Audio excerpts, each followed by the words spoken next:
horror anime have never really been scary. Horror, the genre that seeks to elicit fear or disgust in its audience. Now look at this scene and tell me if this is horror.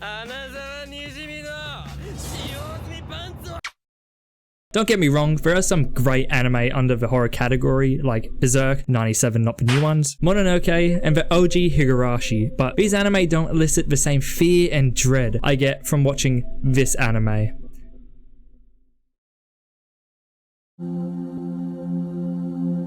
Perfect Blue is by far the most terrifying anime I have ever watched, and although it's definitely more of a thriller, the film was able to elicit a new level of disgust in me that was previously unknown. And hey, that's horror criteria right there, so shut the f up, it counts. This video contains major spoilers for the entire film, along with discussions surrounding these topics. So if you can't really handle that stuff, then who cares, just keep watching. I need more money.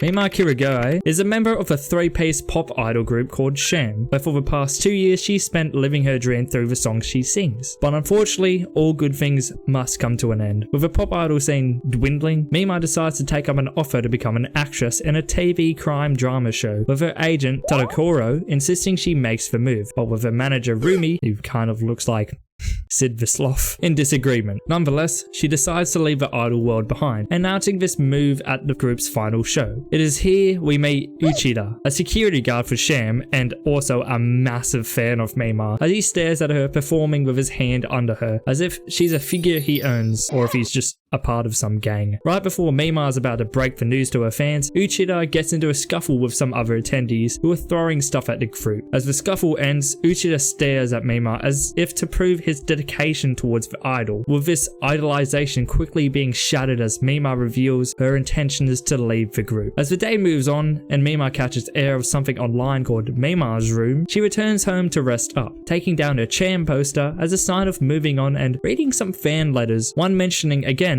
Mima's room. As she's on the phone to her mum, she receives another phone call of just someone breathing, and yeah, it's been done 1,000 times and they could have done something else with it, but it's whatever, and the show came out in the late 90s, so who cares. But what makes this even creepier is the facts she receives afterwards. A note-reading trader over and over, suffocating the entire paper. Skipping ahead, we see Mima preparing her single line for her first official acting gig, a show called Double Bind, the blinding lights and the stares of everyone there, leaving her anxious. Don't worry, Mima, I'm sure you'll be better than Pyrocynical. We've been compromised. During this, we see Tadokoro greeting the scriptwriter, Shibuya, and some guy called Tejima, and I don't know what the fuck he does, but according to Mao, he's influential enough that just by his word, actors get better roles. And because of this, Tadokoro kind of tugs him off just enough for Mima to get more screen time. As Tejima hands Tadokoro a letter to Mima, she begins to act, but before she can even say her lines, the letter explodes. As everyone rushes around for help, Mima looks to the ground just to see what's left of the letter. Blank is a warning. The next one will be real. A couple of days pass and we see Rumi setting up Mima's computer for her, all whilst discussing what happened to Tadokoro previously, and this bitch is just like, oh, it's just a prank, bro. Get over it. Bruh, her calm demeanor in this situation would make anyone think that she's missing a couple brain cells, but all will be explained later. Later at night, once Rumi leaves, Mima finally finds Mima's Room, a website that details what Mima's been up to, but what at first seems quite innocent soon turns obsessive and terrifying, as every little bit of detail she does is documented. What she buys, what she's doing, and even how she gets off the train, with her face engulfed with this red backdrop representing danger, both present and foreshadowing. To have this much detail about you on the internet would be horrifying. Not for Ludwig and a Subafondo and not him. I to myself. The use of colors in Perfect Blue is outstanding, as it uses both symbolism and foreshadowing of certain events to convey the horrors unfolding. Anime Every Day does a fantastic job of dissecting this, so go watch that. Later on, it's revealed that along with her single line, Mima ended up only being in 3 shots, with Rumi again protesting against her acting career to Tadokoro, subtly revealing that Rumi herself couldn't survive long enough in the idol industry. This is extremely important later on, so just remember that. As Mima's catching the train to meet Tadokoro and Rumi, she remembers the eerie details about her life on Mima's room, and with a panicked look, she makes a run for it, hoping to God she avoids her stalker. But unfortunately for her, after she sees that the guy at her last show got hit by a car, we see Uchida outside her elevator, grinning at her. Oh, maybe Vizar just hit him. That's why he looks so joyful. Arriving at the office, Mima finds out that Sham, now a duo, made the charts at 83rd, with Mima celebrating at their success. Here's your next. This is Mima's first little episode, her decision to leave the group finally starting to weigh on her, but thankfully she's finally getting a bit more screen time, evident in the next scene where she's acting, again with Uchida filming her in the background, red again engulfing the backdrop. Just assume red equals not very epic stuff. At the same shoot, we see Tejima on the phone speaking to Shibuya about next week's script and how Mima's role contains some not very nice things. Mima's blood red script contains a scene in which her character is in a club, and with that came obvious backlash from Rumi, as in her own eyes she's still an idol star, and a scene like that would just tarnish her innocent reputation. Mima's own hesitance is shown through her train ride home, with her reflection suddenly turning into herself when she was an idol, exclaiming how she refuses to do it. This is the beginning of Mima's dissociation from herself, and you'll know what I mean soon. The day of the shoot finally arrives, as both Mima and Rumi eagerly await the scene to begin. The scene starts off as Mima begins dancing erotically around a group of men, but as it progresses, things start to get really disturbing. Now forced onto her back, she is then, and I'm obviously not going to show it happening, but just know that this shit was fucking mortifying. It continues with Rumi so distraught that she runs out of her room with tears running down her face, knowing that there's no going back for Mima. And it's the same for Mima as well, as we switch to her cold, lifeless eyes darting between the blinding lights and the other actors, as a shot of Mima as an idol comes into play, only to fade shortly after. It's important to note that she's not actually in the scene, is just acting like the dude does have his undies on still. The scene represents the death of idol Mima, the innocence she had placed on herself now stripped down until there is no going back, explaining why there's even a shot of Mima as an idol at the end. That perception of her no longer exists, at least in most people's minds. As Mima returns home, she seems to be strangely fine, even after all that happened, but as she kneels down to feed her fish, she finds them all lifeless. A lot of people have different opinions on what this represents, but my take is right because I am always right. I think it's again the death of her innocence, both in her own perception and how she believes fans might see her. Just like how she would take care of her fish, she would also take care of her fans through her idol image, but now that's dead because of what she just did. Of course her fish aren't dead. In fact, we later see that it seems like some of the fish were stolen. Even so, seeing this was just one thing that led to her breakdown and freak out. She didn't want to do the scene, but she knew she had to say yes. She couldn't let so many people down who were helping her. The idol Mima now mocks her through her PC screen, asking if that's the job she wanted and how it was for pits. Who Mima once was, or at least who she saw herself as, is now completely separate to herself, a new identity. As her visions go away, we switch to Uchida on the Mima's Room website, reading how this fake Mima hates doing the show and would much rather sing in front of her fans, with Uchida typing afterwards, insinuating that he's running the website. You know, that would make sense. Like, he is a full-blown stalker, but there's still a lot more to uncover before we make any proper assumptions. Scenes that follow include her speaking to interviewers about that scene and how she wants to be recognized as an actress, not as the ex-pop idol, followed by a shot of Uchida standing hunched over with torn paper scattered around him, signifying his disapproval of Mima's new image. Later that night, Mima's going through the Mima's Room website and sees the lunacy this imposter is writing on there, the word help engulfing the entire screen. She exclaims that it's not her writing this shit, and yeah, it's not. The real Mima is writing it, according to the Mima in her computer. The idol Mima taunts her through the screen, calling her a filthy woman with a tarnished reputation, until she appears before Mima in her room. She says that she'll be in the light, whilst the real Mima will be in the shadows, signifying how she believes her idol career could be what she'll be remembered for, and her acting career could just fail, creating uncertainty, which has led to her visions. Idol Mima continues to taunt her, calling her tarnished and filthy, till she leaps off the balcony, skipping and woman hopping over the dimly lit red street lights, leaving Mima alone with her scattered thoughts. We then switch to an underground parking lot where we see Shibuya reverse his car into his spot, only to see paper saying double bind with what looks like blood scattered around it. He rips it off, thinking it's just some dumb joke, but still feels the glare of someone near. Brushing the feeling off, he goes to the elevator, only to be greeted by a boombox playing Mima's last song with Chan. But as the elevator arrives at the 5th floor, we see Shibuya brutally murdered, stabbed repeatedly with his eyes gouged out, the red floor engulfing him. And, I wonder who could have done it. Was it the dude who looks like me after too much Jägermeister? Or the lady who keeps seeing visions of herself? Or maybe someone else entirely?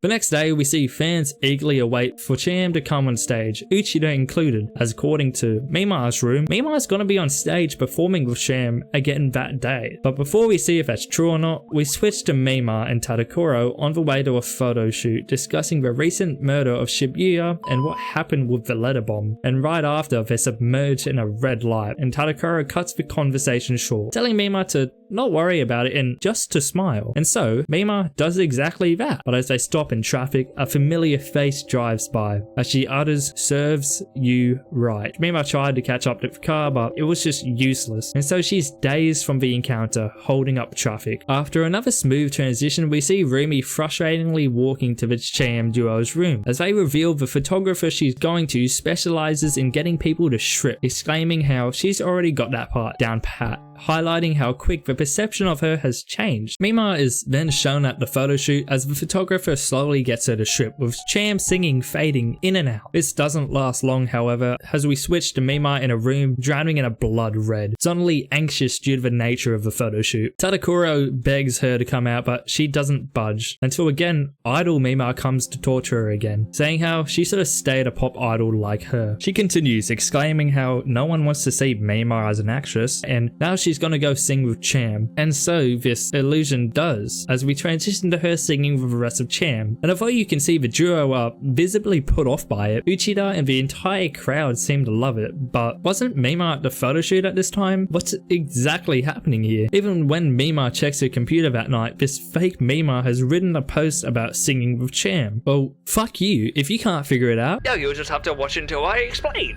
Give me more money! After the photo shoot that day, Mima is exhausted. She dumps her stuff and submerges herself in her bar, yelling the word bastards underwater, likely targeted at Tadakuro, the photographer, her fans, and this imposter Mima as they push her to her limits. But Mima isn't the only one who's pissed at the photographer, as we see Uchida push a group of people out of the way just to buy her erotic photos. Like, fucking all of them. I feel so bad for this fucking poor dude. Like, I work in a bottle shop and I don't even get creatures like him. Changing to Ichida's room, his obsession with Mima has only grown as we see him emailing under the guise Me-Mania to a fake Mima, saying how she'll always be with him and how this imposter is getting in her way. Uchida then replies that he'll get rid of her, his obsession with idol Mima taking the wheel of his mental stability. This is an important scene as it shows us that Uchida doesn't see Mima in himself, but rather is just addicted to this idol side of Mima. Just remember that. Transitioning to an acting shoot, we see Mima's character saying how she's worried that her other self will do something drastic, with the other actor saying how we create illusions within ourselves, but these visions can't come to life. It's evident here that this acting role of Mima's mirrors what is actually happening to her with her own illusions, which we'll touch base more on later. After being rained out, Tadakuro and Mima pay a visit to Cham's duo's new radio show with a red mist covering all the walls, progressively getting darker and darker until Mima spots her illusion in the recording booth. As this illusion leaves, Mima sprints after her, knocking people down accidentally and even falling down a flight of stairs just to catch up with her, until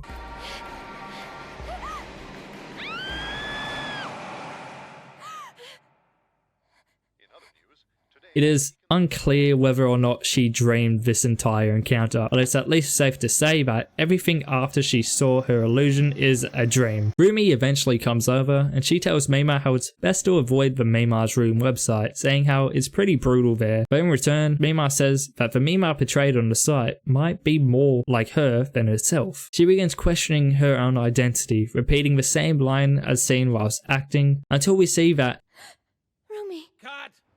she is acting. Mima's dissociation is now in full swing, even having visions of Uchida stalking her at the film set, but then...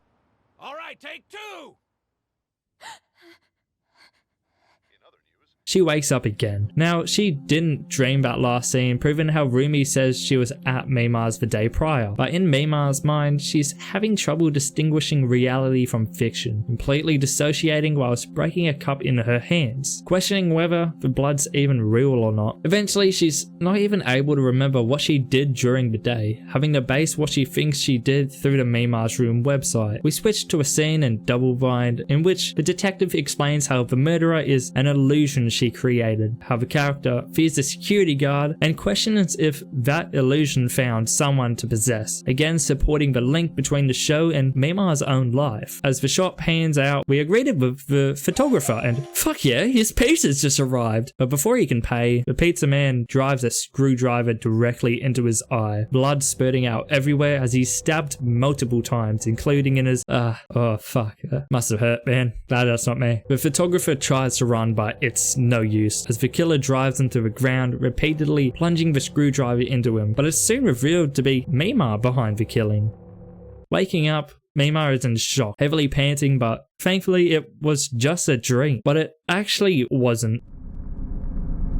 As Tadakura rings and informs Mima of the photographer's murder and tells her to stay safe. He hangs up and Mima goes to get changed, but what lies in her closet are the same clothes the murderer wore to kill the photographer, still covered in blood. But as her doorbell rings, she quickly hides them away, with a horde of interviewers locked outside wanting some insight. As we transition to the Double Bind set, we see how wary everyone's become of Mima, calling her Jinx, but as Rumi tries to comfort her, she questions her reality, asking if she's even alive and if this is all just a dream. As she's called onto the set, she's asked to breathe hard as if she's actually murdered someone, but looking around she sees the same knife used to kill the photographer and the photographer himself. Fainting, she then wakes up in her bed once again, making the viewer even question what the fuck is actually real. But again, reality is distorted as we see the other actress interrogating her. The scene pans out and the detective states that Mima has dissociative identity disorder, continuing by saying how her original persona is nothing more than a character in a drama of her, with it ending with Mima saying how she's now an actress. But once again, this was nothing more than fiction. As the scene is rewound and replayed, it's revealed that it's just the character Mima is playing in Double Bind, confirming how the TV show and Mima's life intertwine with one another. And that's Double Bind done. Its final scene completed, but Mima feels no sense of accomplishment. Rather, she's still dissociating, not being able to distinguish whether this is just another scene in a drama show or if it's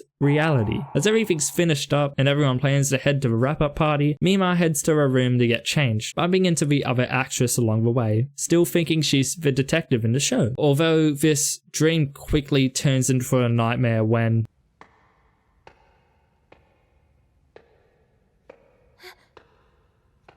Eddie?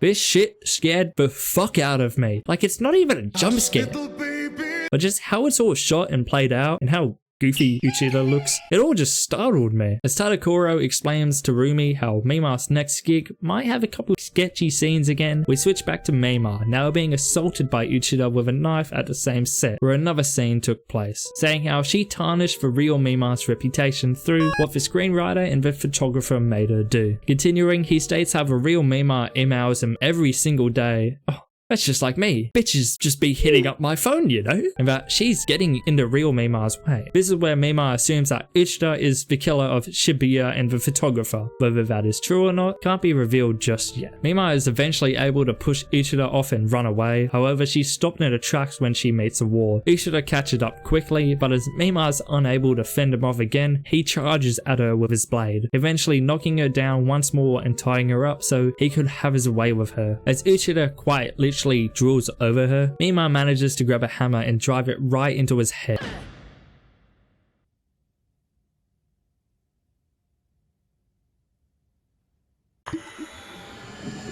As Uchida stumbles onto his back, dead or at the very least unconscious, Mima pants when suddenly a red light glows onto her, revealing a crew of people clapping for the succession of the scene, still enforcing Mima's dissociation in order to cope with her then assault. With Mima seemingly nowhere, Rumi searches for her only to find her tattered and torn, but when they go back to the scene of the crime, Uchida's completely disappeared, vanished, like me after some beers at a party.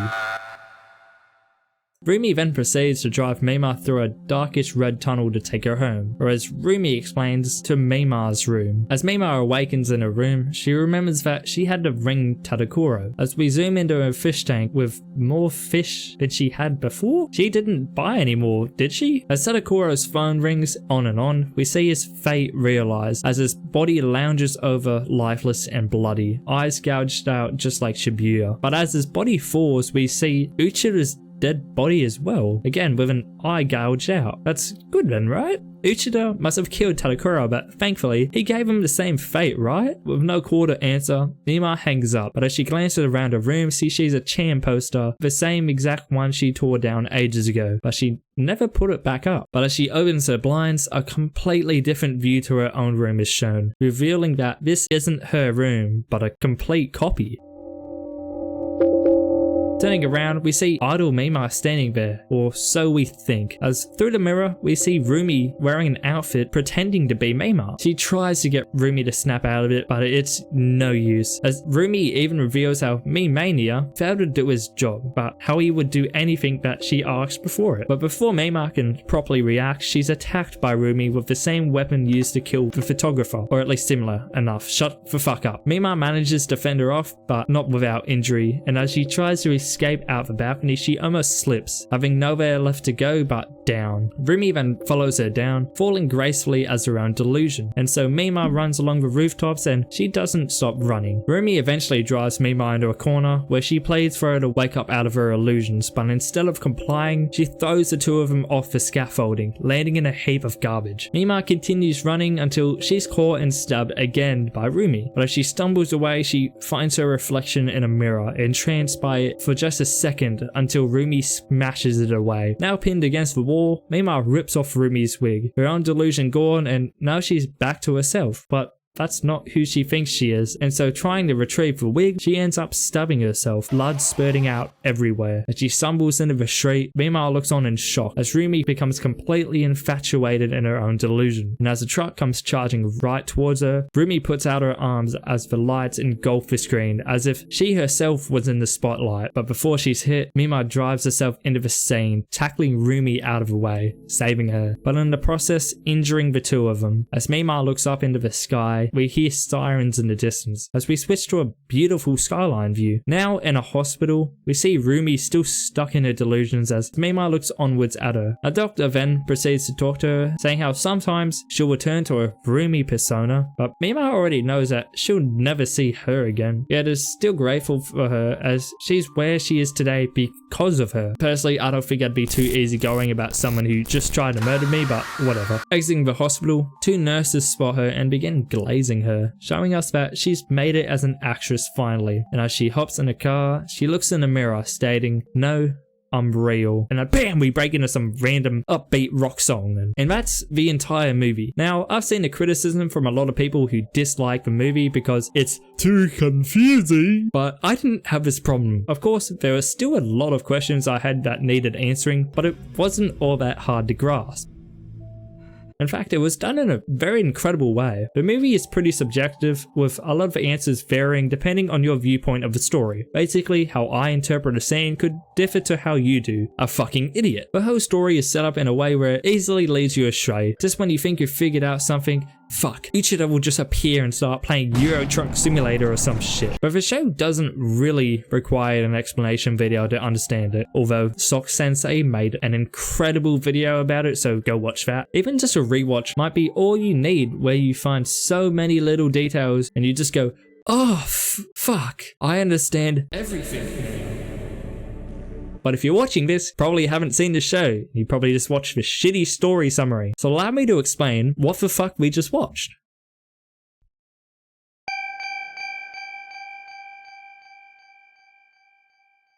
Now, Now, I hate to disappoint you all, but I won't be covering every single little aspect about the story. There are far better creators out there who have done a better job of it than I could ever do, so just go watch those instead. Like, I won't be looking at Rumi discussing why she looks like Sid from Ice Age, but rather a broader idea of who did this, who did that, and why? So let's rewind the clock and start before the movie even begins. It is evident in multiple scenes that before Rumi was a manager, she herself was a pop idol, proven in the scene where Tadakuro says how there are no places for pop idols to appeal to the masses, and that it's time for Mima to prove if she can survive in the entertainment industry, to which Rumi replies, "Excuse me for not surviving." And so, Rumi begins managing for new pop idols, Cham included, but to very limited success. Seeing something more in Mima, Tadakuro suggests she try acting, but with great hesitation from Rumi. This is where Rumi starts to develop a personality disorder, as since she couldn't succeed being an idol, she tried to push that dream onto Mima, but with that gone, she has no one to place that dream onto, and thus Mima's room is born as a coping mechanism for Rumi. That's right, not Uchida, but Rumi was the fake Mima all along. That's not to say Uchida did nothing bad though, as he begins threatening Mima through a fax and a phone call, although it is unclear whether he or Rumi was the one behind the letter bomb. I don't think Uchida has the brain cells to do it. This is where Mima starts to get paranoid, as every little detail about her is on that website, due to Rumi having easy access to what she's up to, as she's her manager and close friend. See, at first we believe it to be Uchida running the site, as he stalks her throughout the day, even at her shoots. That's just one instance of the film leading the viewer astray. As Mima makes the transition into acting, and as Cham, now a duo, find great success, she begins to wonder whether or not she made the right decision, further escalating her dissociation. This is turned up a notch when Mima figures out about the scene she's going to act in, Rumi protesting heavily, saying how Mima is a pop idol, further proof that Rumi can't move on from Mima becoming an actor, not an idol. But Mima agrees, where on the way home, we see Mima's other personality come to fruition, the idol side to her, the part she wants separate to herself, the part she doesn't want to be seen as anymore. And then the scene happens, with Rumi storming off crying, not wanting herself to see what her dream of being an idol has become, and Mima traumatized, her innocent idol image completely removed from herself, evident with how they show Mima as a pop idol in the end. It is here where off screen, Rumi steals Mima's fish and takes them to her own version of Mima's own room. We can presume she has her own key to Mima's apartment as a close friend and manager. Even though she stole her fish, when Mima arrives home, she sees that all her fish have died. Now, I believe this is because they represent the death of her innocence in her own eyes and in the eyes of her fans, as just like she feeds and takes care of her fish, she does the same with her fans, feeding them with her songs and acting. This is all just an illusion though, her fish aren't actually dead, but the stress and trauma from that day accumulated into a delusion, which is why we see her split personality mocking her. Again, we see her dissociative disorder come into play when browsing Mima's room, her innocent personality glowing, almost angelic as she mocks her, calling her tarnished and filthy, both sides of herself now fully clashing. Then we have the murder of Shibuya, committed by Rumi. Now it's easy to see why you think that Uchida was the killer due to his obsession with Mima's innocent idol persona, but this murder shows the same characteristics to Uchida's own murder, and with how upset Rumi was at the scene written by Shibuya, it makes sense for her to kill him whilst in her own delusions. One scene in the show that still leaves people stumped, and kind of me, is when Mima runs on the stage to perform with Cham once again, whether or not that's really Mima, and the smooth transition may lead you to believe that, but she's actually at the photo shoot the same time as this concert, and although there's no definitive answer to this and people still debate it all the time, I think it was Rumi on stage as Mima, which explains why the duo looks so fucking weirded out. And as for the fans, I can only assume they're also so delusional that they look past it. Either that or they just think she's put on a few kilos. As the film goes on, Mima begins hallucinating Uchida wherever she goes, even when she dreams. This is where Mima's perception of reality becomes really distorted, falling into deja vu as the film shows her constantly waking up in a panic sweat. In fact, she does the same thing after the photographer is murdered, waking up panicked, leaving us to believe that it was just a dream. And although it wasn't a dream, evident by Tadakuro's core and the bloody clothes in Mima's closet, she didn't actually do the killing. it was Rumi. Again, we are led astray when we literally see Mima killing him, but that was just how Rumi saw herself in her own delusion. Just like how at the end, we only really see Rumi as herself dressed up as Mima when there's a reflection of her. Rumi firstly stabbed and gouged his eye, a trademark thing in her killings. She even used a screwdriver, the same one seen later on with her and Mima. It's through smartly placed scenes where we believe it was Mima who killed him, but these were placed to confuse the viewer purposely, and if Rumi was able to steal her fish, who's to say she couldn't hide the bloody clothes in there as well? Despite this, Mima doesn't know the truth, so she's so stuck in her dissociation that she can't tell what's even reality, to the point where we even see direct correlations to her experiences in her acting role. This builds up to Uchida attacking Mima whilst Rumi and Tadakuro are waiting for her to get changed, leading us to believe that, again, Uchida is behind all the killings. But his weapon of choice is different of the killers, and Uchida has an obsession with Mima, but he doesn't see himself as her. Whoever killed the photographer assumed themselves to be Mima in their own reality. Uchida is just a puppet to the puppet master, the real antagonist. This is further proven when we see Tadakuro and Uchida both victim to her trademark style. Uchida dead because he failed his task and has no worth for Rumi anymore, and Tadakuro dead for endorsing Mima's rose. We can presume she murdered him when Mima was busy snoozing away. And then we have the climax, the reveal. Rumi appearing as Mima, still not being able to let go and move past Mima's wishes to become an actress. This showing itself as a personality disorder. And that's why she tries to kill Mima, as she sees herself as Mima in this personality, leaving her to believe that Mima is just an imposter. And unfortunately, this disorder never leaves her, as seen in the final scene at the psych hospital. It's also important to note that not every scene with idol Mima is Rumi, as due to Mima's own dissociation, she projects her own image of her idol personality, and I think that's something that confuses a lot of people. Again, if you want a more in-depth look at all the details in this movie, I suggest watching these videos on it. There's so much symbolism that is in this movie that I would not be able to do a good job because I am not smart. Perfect Blue is as concise as it is confusing, as beautiful as it is disturbing, and it's just a terrifying movie. It's made even more horrifying with how relevant the film is today. The movie has a massive emphasis on the concept of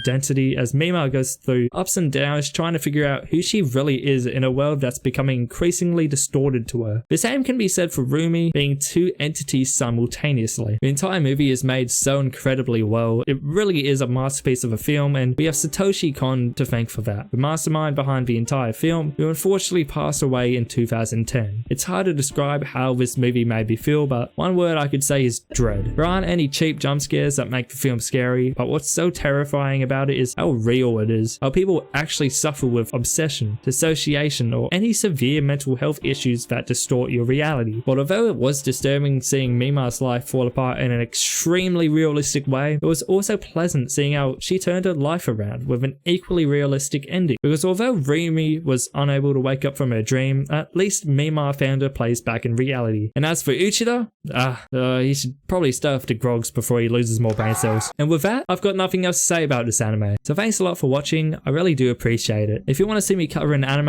I might find interesting, chuck a comment down below, or better yet, follow my Twitter where you can find more amazing content and let me know on there. Thanks again for watching, and I'll see you in the next video. Cheers.